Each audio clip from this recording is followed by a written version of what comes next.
وسيكون عشاق الساحرة المستديرة على موعد مع مباراة قوية في نصف نهائي بطولة أوروبا تحت 21 عاما، تلك التي ستجمع المنتخب الإيطالي صاحب الرقم القياسي في عدد ألقاب البطولة بنظيره الإسباني والذي قدم عرضا قويا في دور المجموعات. نهائي قبل الأوان، ذلك الذي سيجمع المنتخب الإيطالي بنظيره الإسباني في نصف نهائي بطولة أوروبا تحت 21 عاما.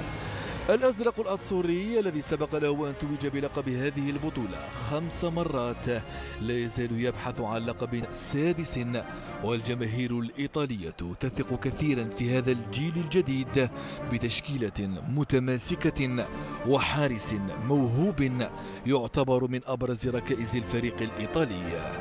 انتصاران وخسارة واحدة هي حاصلة لاعبي المدرب لويجي دي بياجو بعدما اجتازوا دور المجموعات برصيد 6 نقاط، وسيصطدمون الآن بمنتخب قوي وعنيد يعد من أبرز المرشحين للتتويج بلقب هذه النسخة. منتخب لاروخا صاحب ال4 ألقاب يريد هو الآخر مواصلة الرحلة الأوروبية لمعادلة رقم الطليان.